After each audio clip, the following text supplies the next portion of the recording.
Today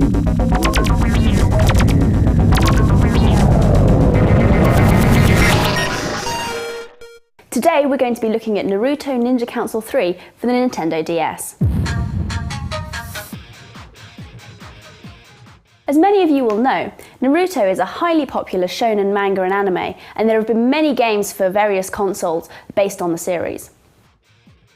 In Ninja Council 3, which finally brings Naruto and his buddies to the DS, you work through over 40 missions of various difficulty, training your ninja skills to aid you in your aim to become the best ninja in the world.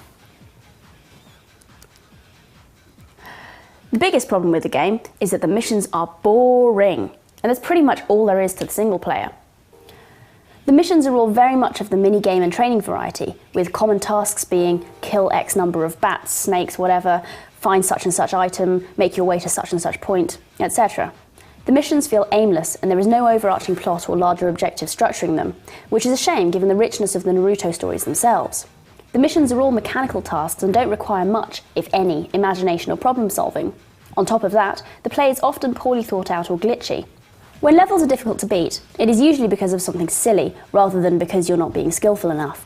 Like not being able to encounter enough enemies to meet your quota in the time limit, or having to jump or fall off a screen without being able to see whether you're jumping to a target or to your death. The fact that these annoyances are balanced out by an array of super attacks is weak. I want to be able to kill the enemies myself, occasionally calling on specials to supplement this, not to find out that I'm crap and have to resort to clearing a level by repeatedly pushing a God button. Naruto makes me sleepy. The selling point for the game seems to be that you can play as 27 of the series' characters and equip them with any of the special moves available.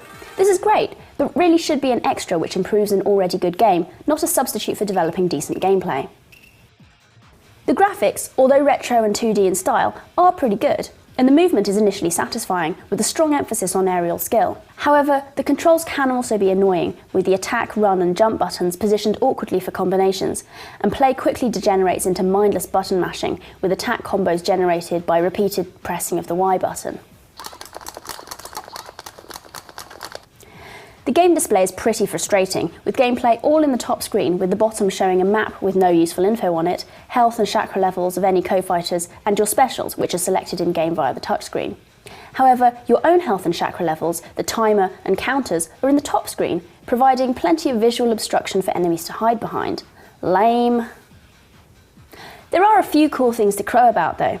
The special features in the stages, such as the sound flow, which provides you with a surface which is much more difficult to manoeuvre on, help to keep things interesting. The multiplayer game is also quite fun, especially as you have a lot of aerial skill, which enables you to roam about all over the platform.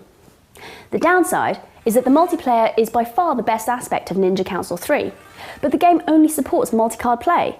Thanks guys, what a rip-off. In conclusion, this game is a sad example of fat cats cashing in on a popular franchise. There's some nice eye candy and the appeal of playing as your favourite minor character if you're a Naruto fan, but really the weak gameplay and lack of depth is inexcusable. The Ultimate Ninja and Clash of Ninja games were far superior, and if you really are serious in your desire for portable shonen manga action, then try and get your hands on a copy of the far superior Jump Ultimate Stars from Japan. The game itself gets 2 stars, but I'm going to knock off an extra 1 for not supporting multiplayer download. How'd you like them apples, Tommy?